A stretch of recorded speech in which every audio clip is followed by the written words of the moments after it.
The sound of a single gunshot echoed through the dusty canyon, sending a flock of startled crows into the amber sky of 1876 Wyoming Territory.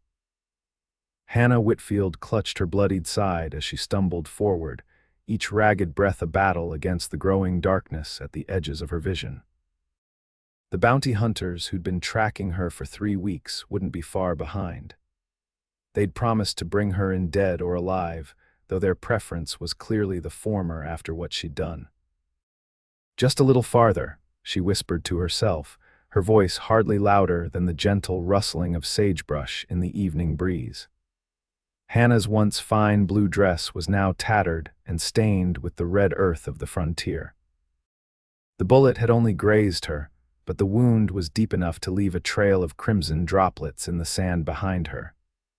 She knew she needed to find shelter before nightfall or before her pursuers caught up, whichever came first.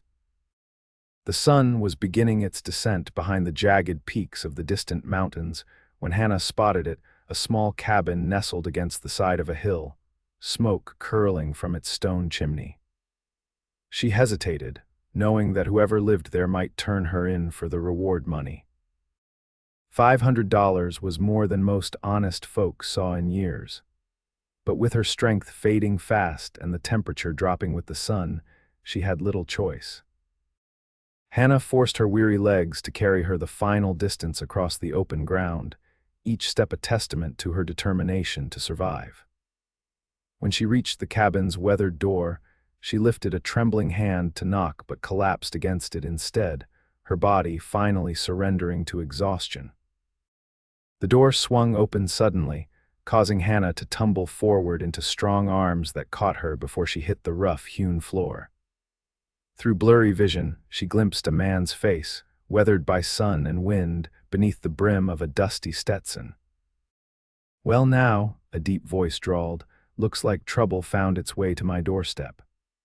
Hannah tried to speak, to explain or plead her case, but her parched lips could form no words.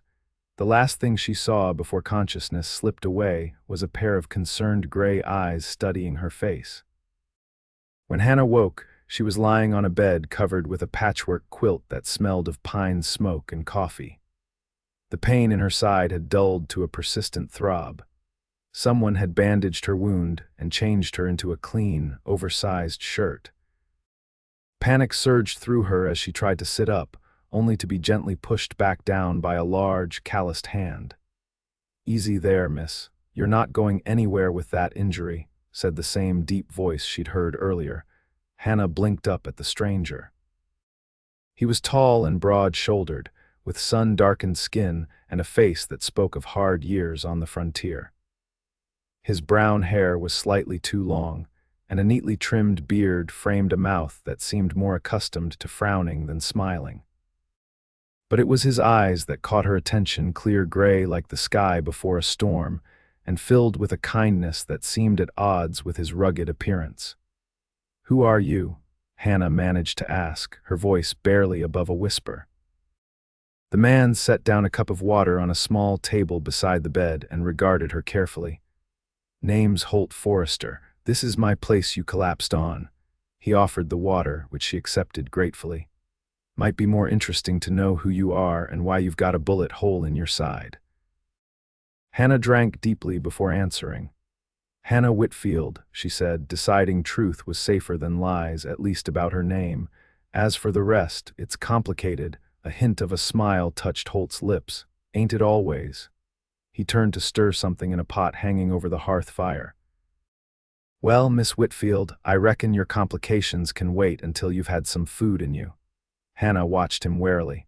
"You're not going to ask more questions. Figure you'll tell me when you're ready, or you won't." He shrugged those broad shoulders.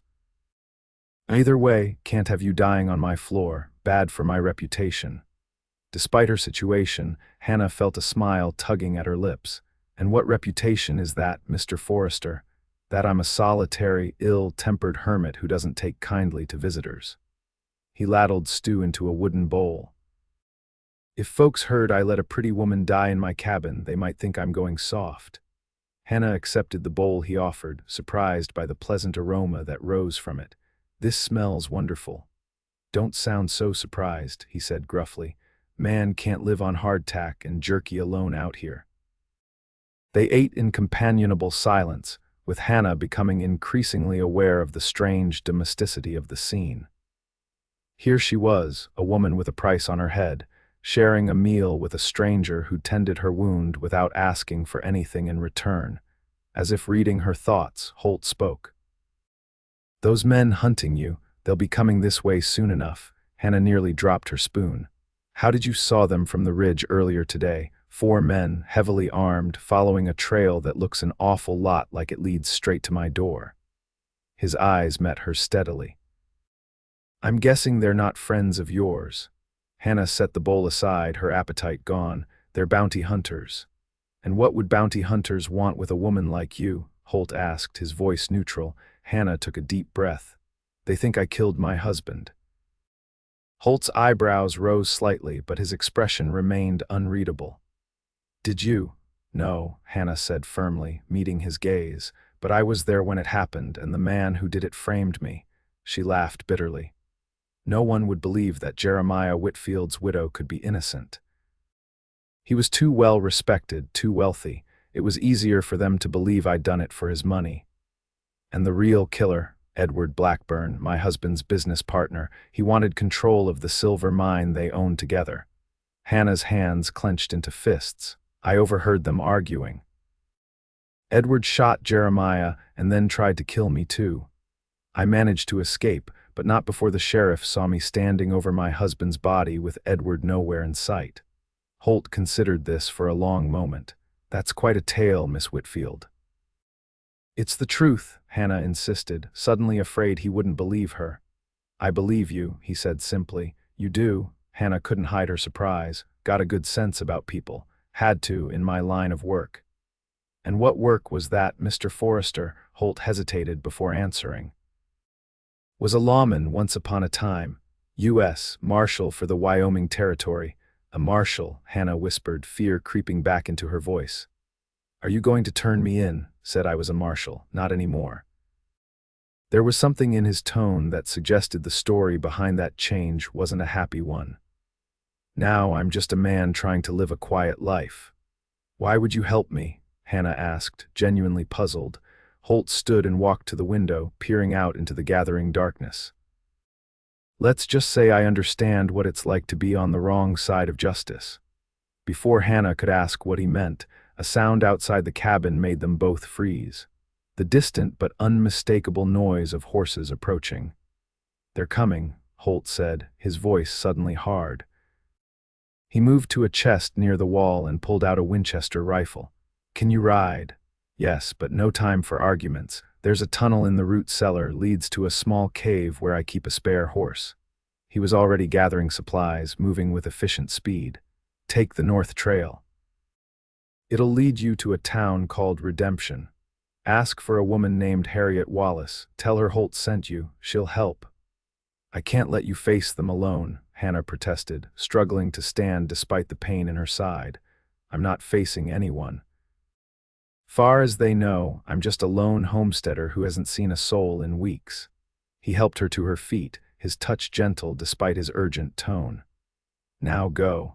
Hannah found herself being guided to a trapdoor in the floor, hidden beneath a rug. The root cellar below was cool and smelled of earth and preserved vegetables.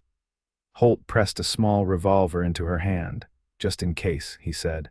The tunnel is straight ahead. Don't stop until you reach Redemption.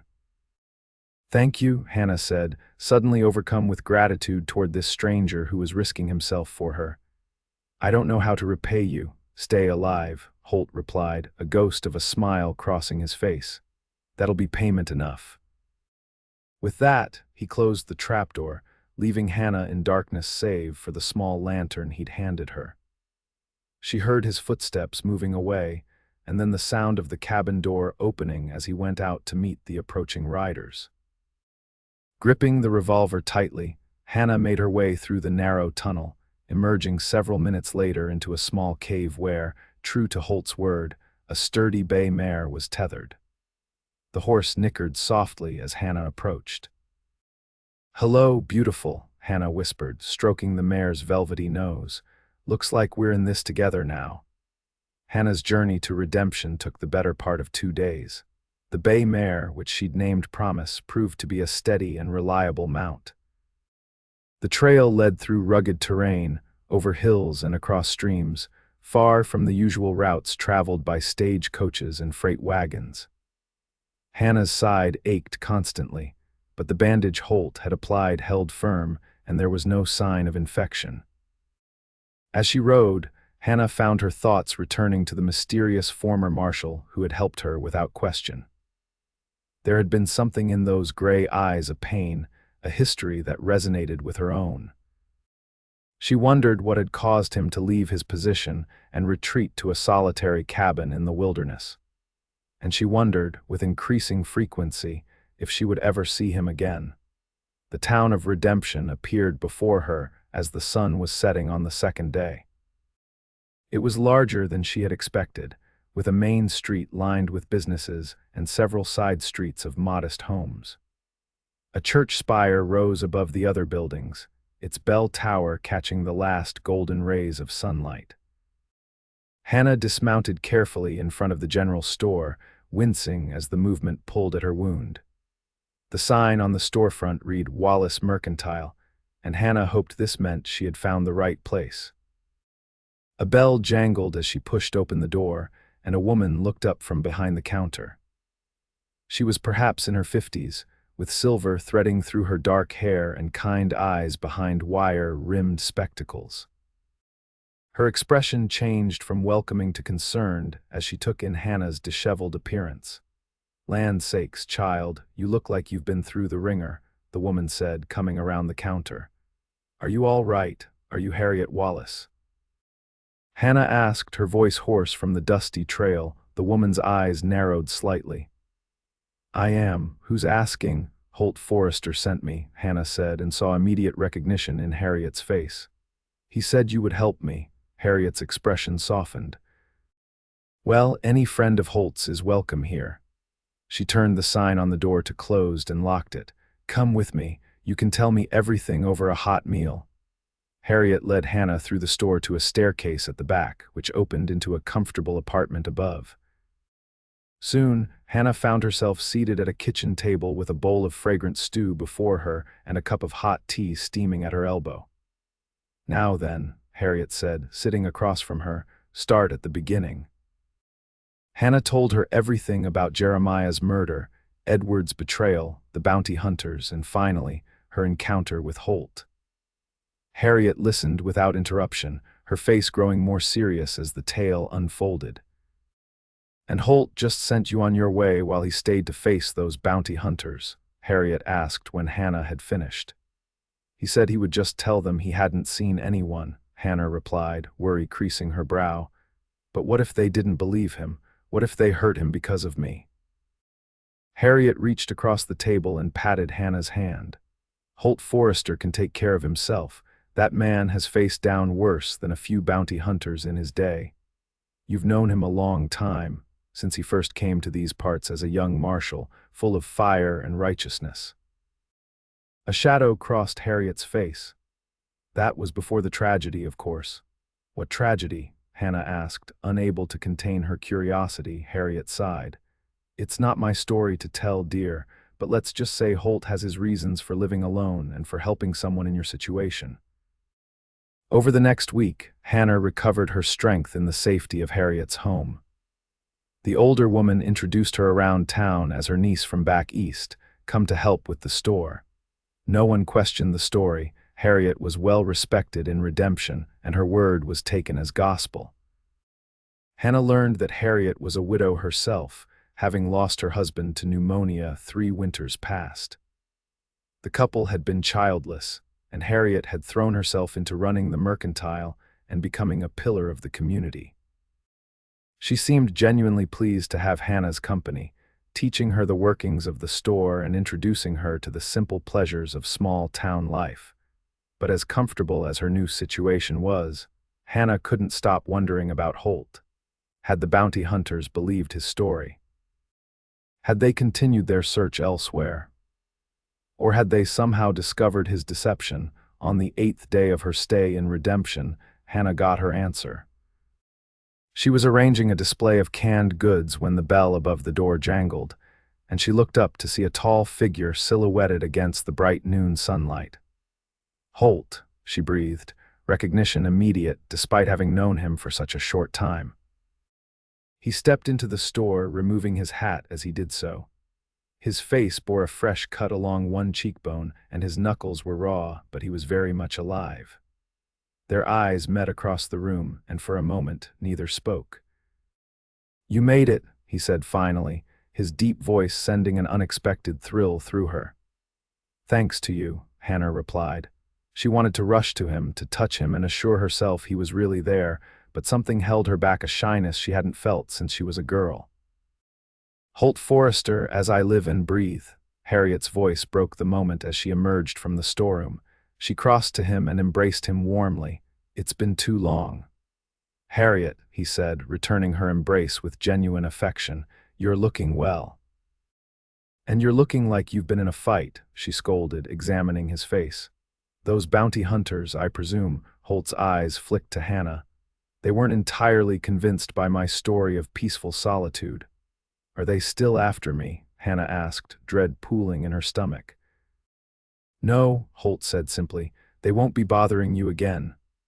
The finality in his tone made Hannah wonder exactly what had transpired, but she didn't ask. Some things she was learning were better left unspoken in this harsh land.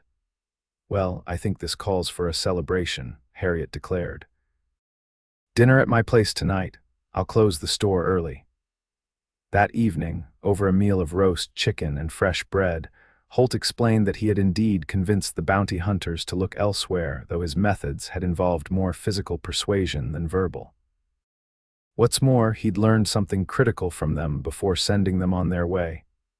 "Edward Blackburn has been making some powerful enemies," Holt said, his gray eyes intense in the lamplight.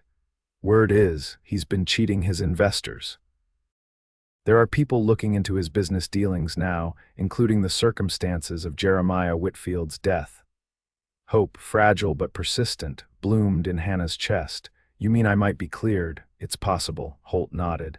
"But it'll take time and evidence."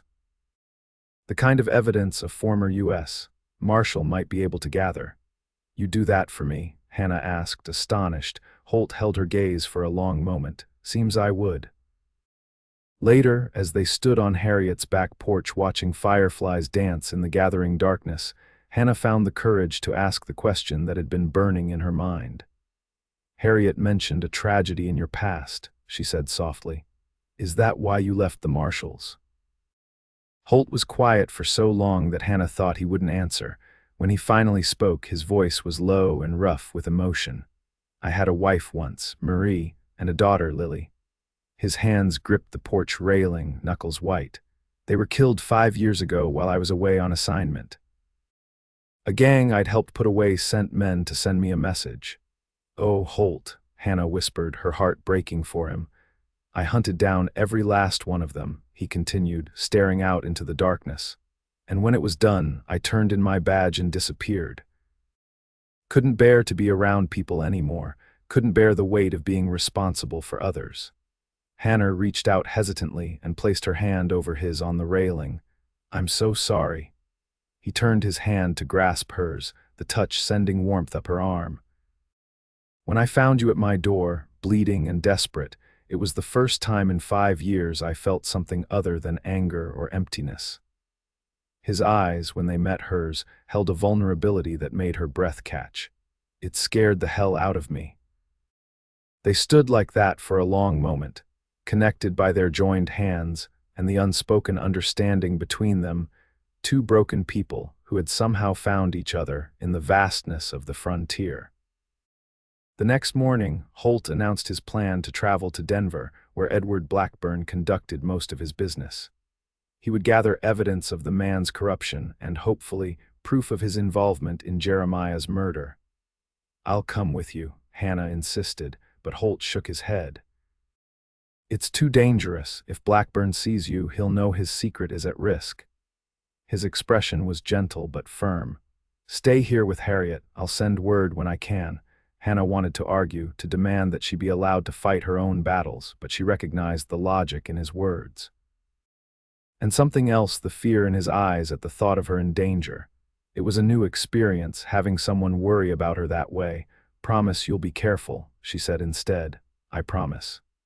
He reached out to touch her cheek briefly, the contact sending a jolt through her.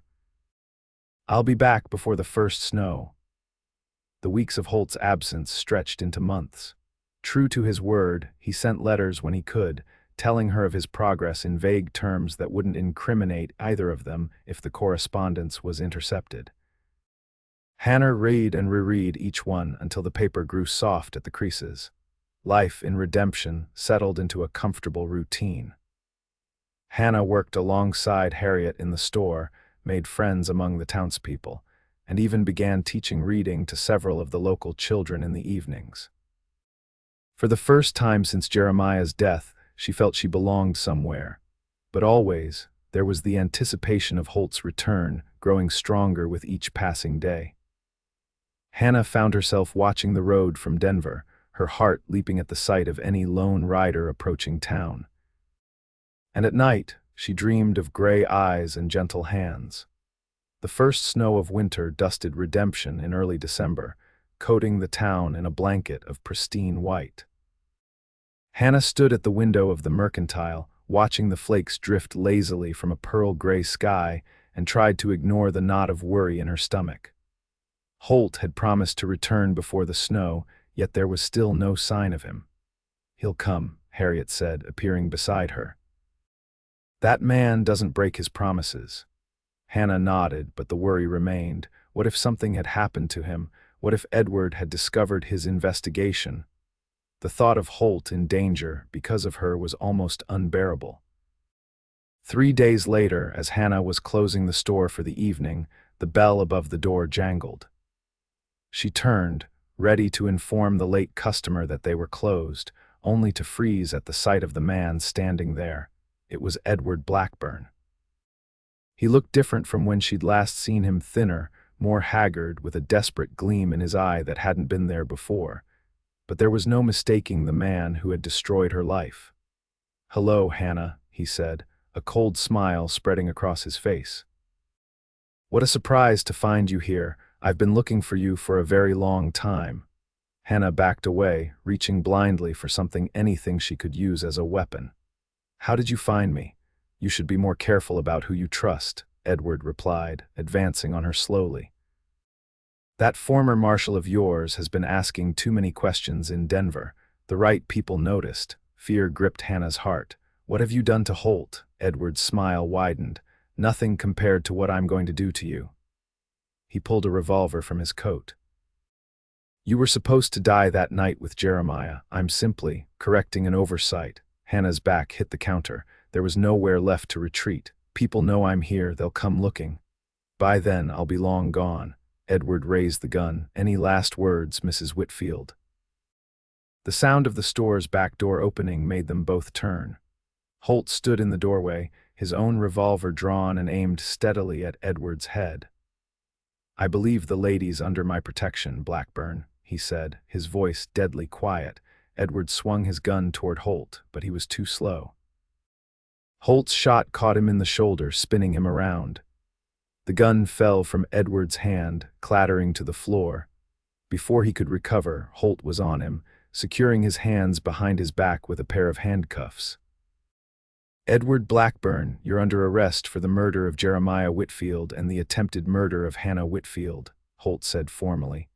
He looked up at Hannah, his eyes soft with concern. "Are you all right?" Hannah nodded, unable to speak past the lump in her throat. Holt was alive. He had come back to her, and he had brought justice with him. The next few days passed in a blur of activity. The local sheriff took Edward into custody, and telegrams flew back and forth between Redemption and Denver. It turned out that Holt had gathered more than enough evidence of Edward's crimes, not just the murder of Jeremiah, but a string of financial frauds that had cheated investors out of thousands of dollars. Most importantly, Holt had found a witness, a stable hand who had seen Edward enter Jeremiah's office the night of the murder, and who was now willing to testify. Hannah's name was cleared, the bounty on her head rescinded. "You're a free woman," Holt told her the evening after the news came through. They were sitting on Harriet's porch, watching the snow fall gently in the light of the full moon. "Thanks to you," Hannah said, studying his profile in the silvery light. He looked tired but satisfied, like a man who had completed a long and difficult journey. "I don't know how I can ever repay you." Holt turned to face her, his expression serious. "You don't owe me anything, Hannah. I did what was right, that's all." "It was more than that," Hannah insisted. "You risked your life for me. You came back into the world you'd left behind. Why?" Holt was quiet for a moment, his eyes searching hers. "Because when I found you at my door that day, something changed. You made me remember what it was like to care about someone again." Hannah's heart pounded in her chest. "And now, what happens now? That depends," he said softly. "My cabin's a far cry from what you're used to. It's isolated, rough, no fine dresses or dinner parties." "I don't care about those things," Hannah said, reaching for his hand. "I never did. The winters are harsh up there, summers too in their way. I'm stronger than I look, Holt Forrester." A smile, the first true one she'd seen from him, transformed his face. "That you are, Hannah Whitfield." He hesitated, then added in a low voice, "I can't promise it'll be easy. I'm not the same man I was before I lost my family. There are days when the darkness is overwhelming." "I understand darkness," Hannah said simply. "I've faced my own. Maybe we can face it together."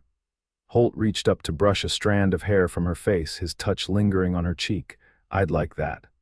The winter passed, and with it the last obstacles to Hannah's freedom.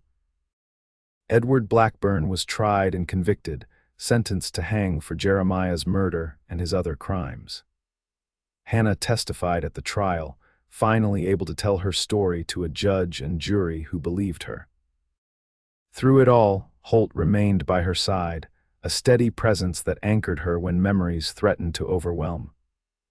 And as the first green buds of spring appeared on the trees, he asked her to be his wife.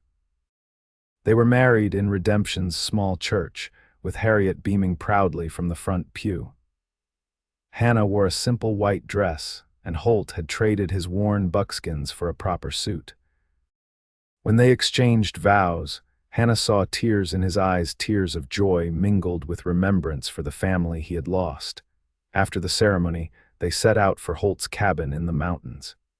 It would be their home now, though they had agreed to visit Harriet often. As they rode side by side along the familiar trail, Hannah felt a sense of peace settle over her.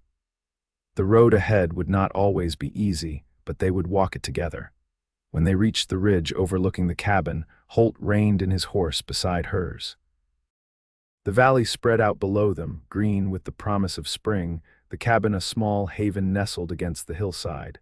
"Having second thoughts?" he asked, a trace of uncertainty in his voice. Hannah shook her head, smiling at him. "Not a single one." "The people in town," Holt said hesitantly, "when they heard I was bringing you back here, they said it was no life for a woman.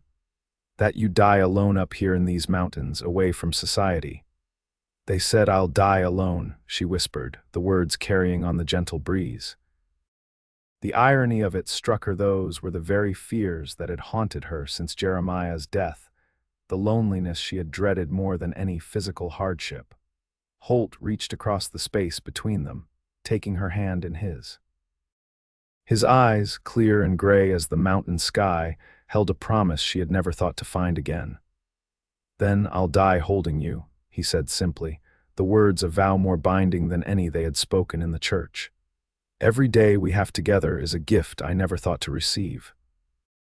I plan to cherish each one." Hannah leaned across her saddle to kiss him, her heart full to bursting with love for this man who had saved her in every way a person could be saved. As they rode down the slope toward their home and their future, she knew that whatever trials lay ahead, they would face them as they had faced all else together, bound by a love forged in hardship and tempered by hope. And in the years that followed, years filled with both joy and sorrow, with the birth of 2 children and the inevitable challenges of frontier life, Hannah never forgot the promise made that day on the ridge. It sustained her through harsh winters and summer droughts, through illness and arguments, through all the trials that tested their bond. They would never die alone, for they had found in each other the rarest gift the wild frontier could offer, a love strong enough to weather any storm, and tender enough to heal even the deepest wounds.